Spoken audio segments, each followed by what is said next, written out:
Welcome to Victoria Rumble Room, a show that strives to bring you the issues on Vancouver Island, British Columbia, Canada, and the wide world. I'm Robin Adair, and with me is my co-host with the most, John Jurisic, the Croatian sensation. And John, again, so much going on in our world. So much going on, a lot of politics going on, Robin. Oh, man. For example, is this Pierre Poilievre the real thing? He certainly has been staging some big rallies as the Conservatives hold their leadership race across the country. What is going on? I keep seeing pictures of thousands of people. There was a campaign stop in Alberta, Conservative stronghold, and Poilievre uses phrases like, take back control of your life. What? I have control of my life. He calls this campaign a fight for our future. Give me a break. My future looks great. What is he really saying? Reminds me a lot about somebody down south, Robin. Reminds me a lot about somebody down south who became elected president. So something's going on that people need to hear this stuff, and I'm really worried. You know, John, I'm concerned in the sense of the rhetoric, and I certainly don't think Canada needs a Donald Trump. I'm not clear that that's who Pierre Poilievre actually is or what he actually represents. What I do believe is that a lot of Canadians, and I'm like this, are very tired of all of the COVID mandates and regulations, very tired and fatigued. And all these mandates were brought in with the best of intentions and have had a very positive long-term effect. Maybe they've stayed too long. People don't like perennially being told what to do. For example, let's move to something else. We have all this gas tax. There's tremendous amount of taxation on the gasoline that we put into our vehicles. And on top of that, we have the carbon taxes. We had a carbon tax that was first brought in by Gordon Campbell in this province. So it's not like this is a left-wing, right-wing kind of thing as much as it's just government trying to get us to change our behavior through taxation. And I think there's a fatigue with that as well, with this surcharge. Our gas prices are already sky high.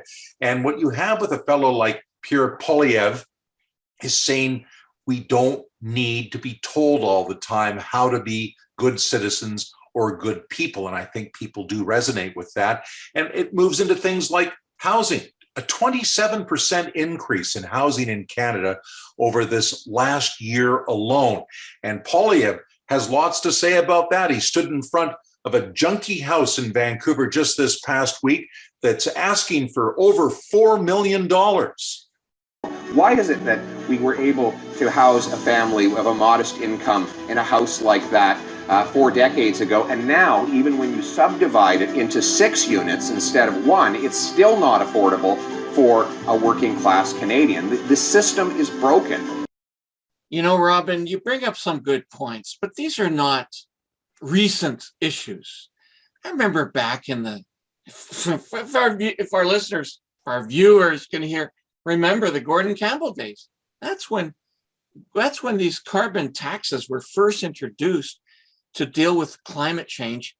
And these mass mandates and these COVID issues, all being driven by science and scientists. So, and we've been one of the healthiest communities in the world, especially in BC.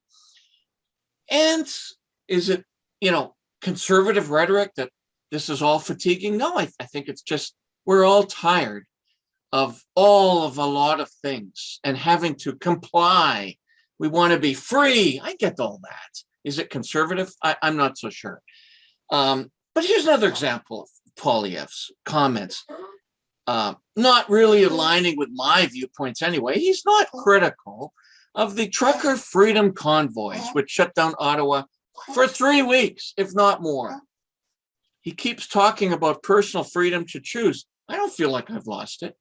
I get that I have to wear some things or do some things to not kill other people with a disease. carries a lot of weight with anti-COVID passports and mandate activists. They're interested in Poilievre. And here's what another conservative candidate, because there's more than one, there's about half a dozen of them, has to say about these issues. Jean Charest suggests Poilievre's been taking a soft approach to the anti-vax movement. I don't care how much spin you put into it. Here is someone who makes laws and says, I can break laws because I'm above the law. Well, I'm sorry. If you want to be a leader of a party, if you want to sit in the House of Commons and make laws, you have to obey them. The laws of the land are not a buffet table from which you choose what you want or do not want to support.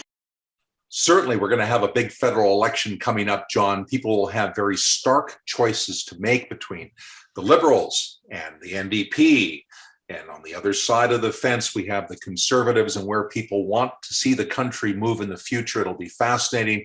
We'll talk a lot more about this issue and the issues around it in the weeks ahead. But we're going to shift topics now and move to something else that's still political, but on a different focus entirely. On April the 13th, a veteran political columnist, Jim Hume, passed away at the age of 98. Hume, for many years, covered politics for several Victorian newspapers, retired from the Times columnist, kept writing for them for many years after that, and has recently had a political blog. So here's Jim Hume in his own words now, speaking about the joy of covering politics at the BC legislature.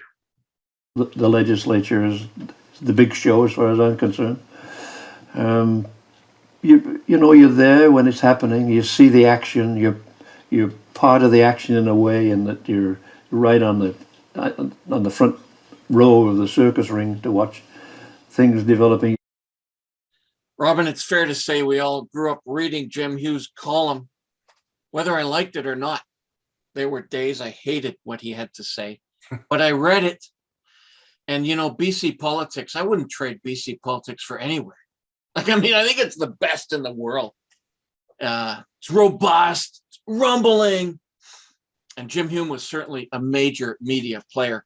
Another veteran columnist served as Jim Hume's blog editor. Columnist Brian Kieran once wrote for the Vancouver Sun and the Vancouver Province in the press gallery. Man, I would have loved, you've been in the press gallery. We got to do a show about the press gallery one day, Robert. I'd love to hear about that. And today he's here to talk about Jim Hume's legacy and also about how journalism has changed over the last 40 years, over the last year, over the last month. Oh man, every minute it seems to change. Let's zoom Brian in. Now joining us in the Victoria Rumble Room, back for another show, is veteran broadcaster and columnist Brian Kieran, who is currently the editor of Orders of the Day, a publication for ex-MLAs in British Columbia. And Brian, we're going to kick off with something that's a little sad, but also kind of inspiring in a way. That is the passing of veteran columnist Jim Hume, who died just a few days ago at the age of 98 after serving journalism for many, many decades. Your thoughts?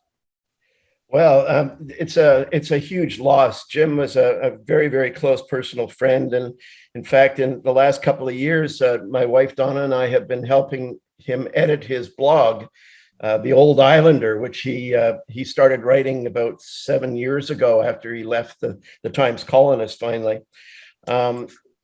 Jim's done it all. He was known as the Dean of the Press Gallery, although he would never call himself that, I doubt. He got the Bruce Hutchison Award for a Lifetime Achievement Award, the Queen's Golden Jubilee Medal. He did it all through his career. He sipped cocktails with the Queen on the Royal Yacht Britannia. He chatted politics with Prime Minister James Callaghan at number 10 Downing Street. I even believe he might have had a beer with the IRA in Belfast. He was just such an accomplished journalist. In the gallery, Jim, as I said, Jim was referred to as the Dean of the Press Gallery, but he did not believe the press gallery members should be seeking legitimacy under its umbrella. You would not be Jim's friend if you went that route. He did not see the gallery as a place where PAC journalism should find legitimacy. He hated PAC journalism. You almost never saw him in a scrum in the legislature corridor. He was just a total professional, and he did not suffer fools gladly. In the latter days, from about 90 to 98, he was writing his blog, The Old Islander. And he really, in the last few issues that I edited for him, he was really reminding us that in light of the Ukrainian war, that we're really condemned to repeat the crimes and failings of humanity if we don't learn from them. I remember the only reason I would open the Times Columnist or buy it was to see his column. And there were days that I really hated him to read his column, but I always needed to read it. What's fascinating when you're in the communication business, you write as well as talk, etc. And he was writing for so many years. I mean, how do you stay fresh? How do you keep motivated? How do you keep inspired for yourself? How does that work? How do you keep it interesting? He loved his history. He loved research. He liked, as I said earlier, he liked tying the historical things to the relevancy of the current day. He had an insatiable curiosity and an unbelievably sharp mind right to the very end. So, in fact, when he started writing the blog, he asked me to start editing it because he said he didn't want to be the last person to know that he should be hanging up his quill. So he wanted somebody reading it to give him a heads up, like, maybe Jim, you should take a week off and rest up. That day never came. Jim was sharp right to the very end. So just an amazing man, and I'm just happy to be one of the people that's celebrating his life and his passing. Great memories, Brian. And when we think about all the years that he worked in the business and all the years that you've worked in the business and I worked in the business, but you particularly, Brian, because you were at the legislature for such a long time and have been through so many of these generations of reporters and iterations of the media. Could you comment a little bit on the changes that certainly Jim Hume would have seen, but you even have seen over the last 40 years as a journalist in this province with all the new technologies and the new way of getting our news? Do you think we're getting it in a better way today than we used to back in the heyday of Jim Hume and Brian Kieran?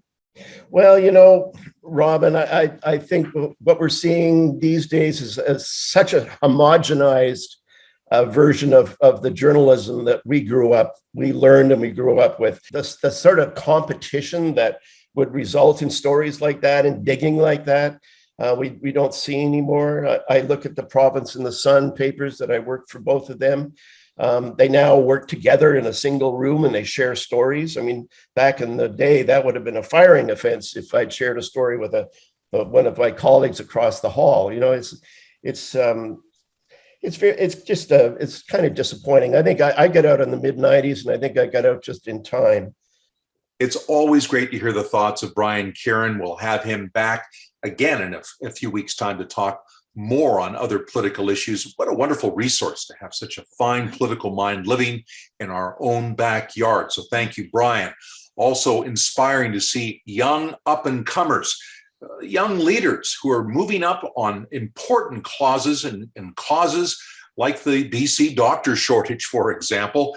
And there is a big event upcoming. It's a free speakers event, Thursday, April 28th, 2 to 4 p.m. at the Monterey Rec Center, sponsored by BC Healthcare Matters. You can listen and ask questions. Speakers include Camille Curry, who's been a guest on our show, Alexis Reed, Doctors Jennifer Lush, and Lana Wikentovich. So that's at Monterey. You can call to book yourself a seat. It's been fascinating to watch young leaders emerge out of these new issues. Certainly neither you and I have had to deal with a global pandemic and the impact of generational changes. As the baby boomers retire, who could have predicted there are no doctors? Oh my gosh. thank goodness we have people like Camille Curry. Love it. And I'm really glad that we're supporting her on our show. Another one of these people is somebody we got through one of our most popular guests, Dr. Chris Kilford, that being Corey Levine, who's been active in the human rights field for the past 25 years. This includes recently trying to help Afghans' relocation to Canada. And before that, in 2019, she spent 7 months traveling across Ukraine, observing the fair election process, another extraordinary resource in our backyard. Corey lives, I think, maybe in Saanich, which means in my jurisdiction, and now joins us in the Rumble Room. Now, joining us in the Rumble Room for the first time is Corey Levine, who's in Victoria at the moment, but has spent a lot of time over the last 25 years working in really dangerous places like Afghanistan, Iraq, Kosovo, the Ukraine. That's just to name a few. And Corey, so nice of you to join us and talk about your experiences. An absolute pleasure and a delight to be here with both of you. Thank you so much for having me. Well, as recently as 2019, you spent 7 months working in the Ukraine as an analyst with the Canadian Election Observation Mission. And so you know a fair amount about that country and its people, and 4.5 million now have departed across the border, mostly women and children, and many of them are living as refugees at this very moment. Now, how does this exodus compare to others that you've experienced? It's an incredibly heartbreaking thing to witness. It comes in on our nightly news or however we get our news these days.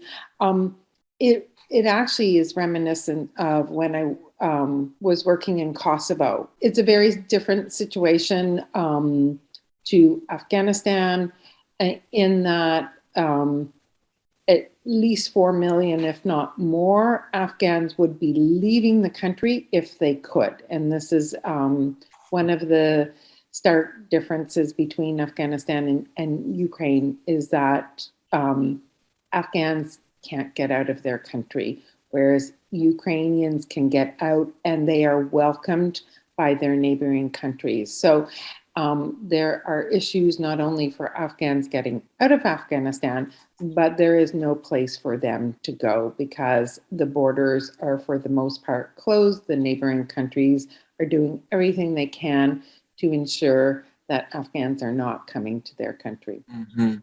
Corey, it's such an honor to have you join us. We've interviewed your colleague, Dr. Chris Kilford of Royal Roads University now several times. And what's particularly fascinating is that there's such global expertise is living in Victoria, and that we're able to, I don't know, we can chat with you from ever, but you're here in Victoria, amazing. You've seen so much tragedy, so many courageous people. What I'd like to ask you about is Canada's response to this Ukrainian refugee situation. There are over 1 million Canadians of Ukrainian descent. Lots of those folks living here and have families. Does it make it easier, therefore, for folks to move to Canada and relocate here? Excellent question, John. You both have excellent questions. You've been doing this for a while. I can tell, very skilled at this. And I will say, before I answer your question, is I feel like I landed on paradise or in paradise when I arrived in Victoria a decade ago. And I came here purposely because I had been working in war zones around the world and I wanted a place, a balm to soothe the soul. I think it's the largest diaspora, Ukrainian diaspora in the world per capita here in Canada. So that speaks to the power that Ukrainian Canadians have. So my question would be, how do we help this immediate problem with the Ukrainians when there's so many of them? How can Canadians help immediately? Is enough being done to bring Ukrainians here? And do they actually want to come? Okay, all excellent questions. I would like to point out first that I think all refugees would prefer to go home if they could. I think any refugee will tell you the same thing. So I think that's really important to know. So, but going back to your questions, what Canadians can do. Canadians can do what Ukraine's neighbors are doing. Most of Ukrainians who are displaced are in people's homes, in Poland, in Romania, in Slovakia. For example, I have a Polish friend living in Warsaw. I've gone to stay with her on occasion. I've slept in the living room because she has only one bedroom. She now has a family of 5 living with her in her home in Warsaw. And that's what, the neighbors have done. And so I think as Canadians, I know that there's a housing shortage here, and this is critical. That the government is hoping that Canadians will open their homes to Ukrainians coming in, and from what I've heard, this is happening. Ukrainians the government is counting on the Ukrainian Canadian community to provide a lot of the support and the services that generally the government would have. And this is part of the reason why they've been able to create a very expedited program to bring Ukrainians to Canada. Corey, I'm going to just shift our focus here a tad from a more political lens. And obviously you're watching everything from that lens as well. And what surprises so many of us reacting to this terrible war, those of us that to some degree might be naive, I'm not sure, is how westernized many Ukrainians are, how all of them speak English. And, were you surprised, therefore, to the violent way that Russia reacted as Ukraine's applied for EU and NATO membership? No, I wasn't surprised because Putin is a despot. He was an autocratic leader from the very beginning with a thin veneer of democracy around him. I've also gone to observe elections in Russia, and I can tell you that there has been a lot of, I wouldn't say that any of the elections in Russia that I have observed are free and fair, but also the truth be told, he didn't need to cheat because he has the backing of still the majority of the country, partly because in his despotism and his autocratism, he's taken away all the levers of democracy, and notably an independent media. I mean, Russians have no idea of what is really happening in Ukraine, and they think it is literally fake news. And you hear Ukrainians with like parents or siblings living in Russia, and Ukrainians are saying, and Russian Ukrainians are saying, this is what's going on. Our country is dropping bombs on us indiscriminately, and they are trying to kill us. And you hear their parents go, no, that's not right. So, and also Putin is completely cut off himself. He is only surrounded by yes men. People who are terrified to tell him the reality, because that means that they're going to lose their jobs or worse things are going to happen to him. I actually think Putin is very Stalin-esque, frankly, in his ruling. So no, it does not surprise me at all, the brutality that he has brought to this war.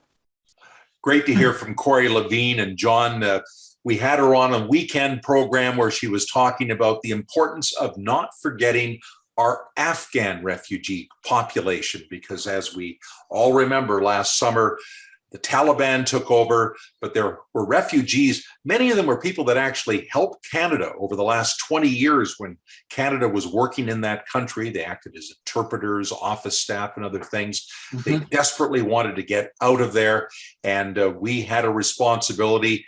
And it's interesting that, it was announced that a veterans group that was working on this very project has now decided to give up on this project because they say they're burnt out and Ottawa has put up too much red tape. And we have actually had a couple of letters, John, about Corey Levine and her call out for Afghan support. And so here we go with one comment. Why is this woman speaking? We're already doing this. Corey really brought some perspectives I've not even thought about. In contrast to that comment, Robin, we have a duty to look after our Afghan interpreters and their families.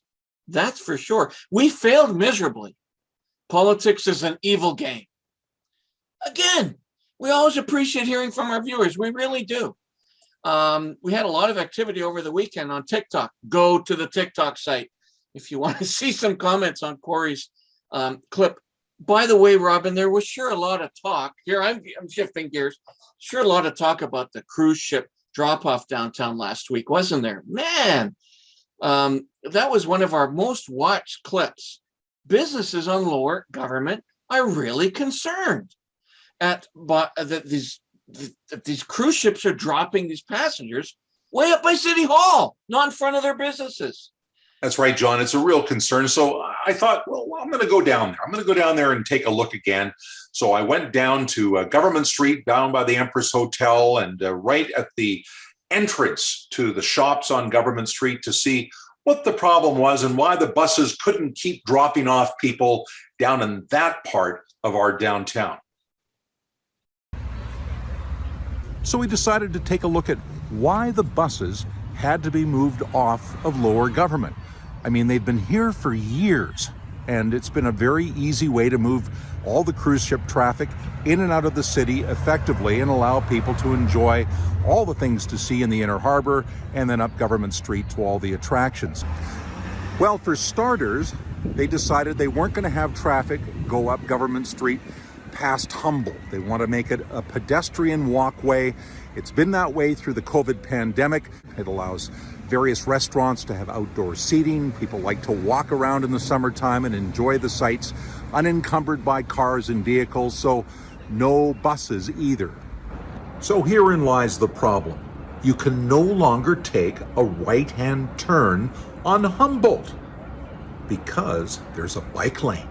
Now, there are some bicycles that do come down this walkway, and you would like to think that you could have a walkway and also allow buses to travel. We have seen a few bikes go by, and that's great, but why you couldn't accommodate both the bicycles and the buses remains a bit of a mystery. Costs a lot of money to build this for the bicycles, and it cost a lot of money lost for merchants downtown not having the buses dropping off numerous passengers who check out their shops. What a great clip, Robin. We'll keep our ear to the ground on this issue and encourage more feedback from people. We want your feedback on these issues. So feel free to write as many times as you want across the many platforms we have, pro and con. We'll bring them onto the show. And what are those platforms? We are on Facebook. That is our engine. That is the Rumble Room engine. Man, a lot of viewers on there. I think we're at nearly 450,000 so far for barely 13 months. Twitter, okay? We are also on YouTube, which is where all of our videos are hosted. We are also on Instagram and TikTok and our brand new site in which you and you and you and you and my little doggy down here are allowed to post and voice your opinions about what you think about what we're yakking about. And that's the Victoria Rumble Room News and Views. So, Robin, post long weekend, we now have to wrap things up. I again remain the Croatian sensation, the friend of Ukraine, and the mayor of North Tulip Avenue, Johnny Juris. That's great, John. And I too fully support Ukraine, the Afghans, buses stopping downtown where businesses can benefit. There's so many things that I stand for, but for now I'm rocking Robin Adair and rumble on.